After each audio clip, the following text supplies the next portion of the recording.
आहा, सुंदर कांड सुंदर है। सुंदर कांड सुंदर क्यों है? सुंदर कांड इसलिए सुंदर है क्योंकि सुंदर कांड के बंदर हनुमान जी राम काज करते हैं, इसलिए सुंदर है। आज की चर्चा में एक बात और, महाराज सुंदर कांड सुंदर क्यों है? सुनो, हनुमान जी लंका गए, ये तो आपने पढ़ा होगा, लेकिन गए कैसे? समुद्र पार करके। पर समुद्र पार कैसे किया? तो राम जी, किसी ने कहा कि हनुमान जी से ही पूछो कि आपने समुद्र पार कैसे किया। तो हनुमान जी महाराज ने बड़ा अच्छा तर्क दिया, यह कही नाय सविन कहूं माथा, चल्यों हरस ही धरि रघुनाथा। राम जी को हृदय में रखकर हनुमान जी सागर पार करते। अच्छा देखो कितना अच्छा सूत्र है, जल सागर को बल सागर हनुमान जी पार कर ले। लेकिन किस सिद्धांत से? बोले राम नाम जपते हुए हनुमान जी ने राम जी को हृदय में रख लिया तो सागर पार हो गए। कितना अच्छा संकेत है सुंदरकांड का कि सागर पार किया तो राम जी को हृदय में रखा। भैया जब हनुमान जी सागर पार राम जी को हृदय में रख करके कर सकते हैं तो हम लोग भी संसार सागर राम जी को हृदय में रख करके पार कर सकते हैं। ये सीधा सा सिद्धांत है, इसलिए इस कांड का नाम सुंदर कांड है। बोलो सीताराम, जोर से बोलो और जोर से बोलो। अच्छा, इस कांड का सुंदर कांड नाम क्यों है? एक कारण और, बड़ा अच्छा कारण है। आहा, कारण है इस कांड में शरणागत भक्त की जीत हुई। किसी ने हनुमान जी से पूछा, आप लंका क्यों जा रहे? लंका निश्चर निकर निवासा, यहां तो निशाचरों का वास है, सब राक्षसी रहते हैं, और राक्षसों की नगरी में हनुमान जी का क्या काम? हनुमान जी तो संत हैं, संतों को नहीं जाना चाहिए, कोई और चला जाता। आप बता देते, आप गए क्यों? हनुमान जी बोले, तुम्हारी दृष्टि है लंका को राक्षसों की दृष्टि से देखने की, हम चाहे इस पार जाएं चाहे उस पार जाएं पर हम जाएंगे। हनुमान जी से किसी ने पूछा, क्यों जाओगे? हनुमान जी बोले, हम लंका इसलिए गए क्योंकि वहां भक्ति माता थी, और वापस इसलिए आए क्योंकि यहां भगवान बैठे थे। अपने अपने देखने का तरीका है। तो लोगों को तो लंका सोने की दिखाई पड़ रही, निशाचर दिखाई पड़ रहे, हमें तो उस तरफ भक्ति माता दिखाई पड़। और कितनी अद्भुत बात है, कितना अद्भुत संकेत छिपा है कि इस पार उस पार। लोग कहते महाराज बार बार जन्म क्यों लें? तो एक महात्मा हमें मिले, हमने उन्हें श्लोक सुनाया आदि जगत गुरु शंकराचार्य जी का, पुनरपि जन्मम पुनरपि मरणम पुनरपि जननी जठरे शैरम शयनम यह संसारे बहुदुस्तारे है। पुनः जन्म लेना पुनः मरना, रामायण में भी वर्णन है, जो जन्मे सो निश्चय नासा, जो नासे सो पुनः प्रकाशा। बार बार जन्म लेना, बार बार मरना, ये झंझट से मुक्त होना चाहिए। महात्मा बोले, सुनो पंडित जी, इन झंझटों से तुम्हें मुक्त होना हो तो हो जाओ, हम तो बार बार जन्म लेना चाहते। हमने कहा क्यों? बोले, हम हर बार अयोध्या के गीत गाना चाहते, राम के गीत गाना चाहते। हमें लगता है ये चौपाई का अर्थ उन्होंने समझ लिया। क्या? हनुमान जी जब लंका गए, आहा, चले हर से ही धैर्य रघुनाथ,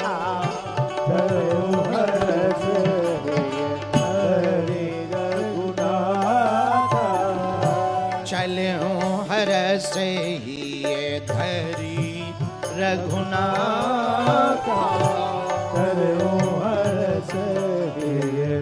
धरी रघुनाथ, हनुमान जी जैसे दाता जिनका चारों युग परिताप, वो लंका गए तो कुछ ना कुछ संकेत बड़ा हो। और हमें एक बात और समझ आती, कोरबा के पागलों, संसार सागर को पार करना है तो दो रास्ते हैं भाई। नदी को पार करना है तो दो बातें हैं, दो उपाय हैं। पूछो क्या? पूछो, अरे जोर से तो पूछो। या तो नाव से जाओ या तैर के जाओ। अब तुम उड़ तो सकते नहीं, हम लोग उड़ तो सकते नहीं, हनुमान जी थोड़ी है कि उड़ ले। तो नदी को पार करना, जैसे यहां पर हसदेव नदी है, बड़ी विराट है, शायद सर्वमंगला माता का वहीं किनारे है ना, वहीं है। हसदेव नदी है बहुत बड़ी। अब नदी पार करना है तो क्या उपाय है? या तो नाव में बैठो या तैर के जाओ, दो रास्ते हैं। बोलो हाँ जी या ना जी, बोलो। लेकिन हमारे जैसे आदमी तैर तो लेते हैं पर सांस फूलने का डर है। सांस फूल गई तो गए काम से, और सावधानी हटी दुर्घटना, राम नाम सत्य उसी दिन हो जाएगा। तो क्या करें हम लोग भैया? तैर के नहीं पार हो सकते, हम तो नाव पर बैठकर पार हो सकते। मेरे पागलों, जैसे संसार की नदी को तैर करके पार करना कई बार कठिन होता, पर नाव से पार करना सरल होता, वैसे ही संसार सागर को पुरुषार्थ के बल पर पार करना कठिन होता है, लेकिन प्रभु के प्रसाद के बल पर पार किया जा सकता है। भगवान की कृपा के बल पर पार किया जा सकता। गोस्वामी श्री तुलसीदास जी महाराज अपनी धर्म पत्नी रत्नावली के कारण साधु बने। किसके कारण? किसके कारण? बोलो। रत्नावली के कारण साधु बने। बोलो सीताराम। जोर से बोलो जरा, और जोर से बोलो। तुलसीदास जी पत्नी रत्नावली के कारण साधु बने।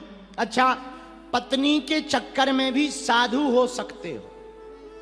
एक जगह हम कथा सुना रहे थे तो एक व्यक्ति हमें मिला, बोले गुरुजी तुलसीदास जी की महिमा नहीं है, उनकी पत्नी की महिमा है। हमने कहा क्यों? बोले ना उनकी पत्नी डांटती न तुलसीदास जी तुलसीदास बन पाते। हमने कहा बेटा, पत्नी के डांटने से यदि तुलसीदास बनते होते तो आज घर घर तुलसीदास बैठे होते। आओ आओ आओ, 20-25 तुलसीदास तो कोरबा में ही होते। आओ, कुछ लोग पत्नी की डांट क्या बेलन चिमटा भी खा जाते हैं, तो क्या तुलसीदास बन गए? तो भैया पत्नी के डांटने से तुलसीदास जी नहीं बने। हाँ, कारण जरूर डांटना बना। पर एक कथा हमने और पढ़ी, जब तुलसीदास जी तुलसीदास बन गए, बाबा जी बन गए, घर छोड़ा, वेशभूषा वैराग्य का ले लिया, एक थैला टांग लिया, झोला। अब तो चलते चलते राम, कभी इधर जाएं कभी उधर जाएं, आनंद लेवें कभी, लेकिन झोला में सामान खाने पीने का। अब महात्मा है तो भोजन तो चाहिए ही, तो दूसरी जगह जाना है तो भोजन चाहिए, तो थोड़ा सा राशन है, दाल है, चावल है, आटा है, घी है। एक जगह बैठे थे कि फिर पत्नी आ गई। तुलसीदास जी पहचान गए, देवी जी तुम, और पत्नी पहचान गई, स्वामी जी क्या कर रहे हो? तुलसीदास जी बोले बस भोजन बना रहे हैं, साधु हैं, भोजन बनाए। अच्छी आ गई, अच्छी आ गई, आओ बैठो बैठो। तो पत्नी बोली बुरा ना मानो तो आज हम बना दें, आप बैठो महाराज। आप ना हमारे पति ना हम आपकी पत्नी, पर शिष्य रूप में तो सेवा कर ही सकते हैं। तुलसीदास जी बोले बहुत बढ़िया, बनाओ बनाओ बनाओ।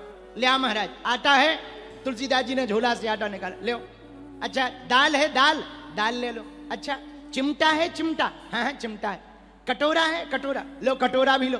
पत्नी हंस के बोली महाराज काय को महात्मा बन गए, झोला में जितना सामान डाले हो बस एक ही कमी है। तुलसीदास जी बोले क्या? बोले हमें और डाल लो। पत्नी बोली हम भर बाकी हैं, बाकी सब गृहस्थी का सामान लेकर के घूम रहे हो। अब हम समझ गए आप कैसे बाबा हो, बस हमारी कमी है, बाकी बाबा आवा नहीं हो।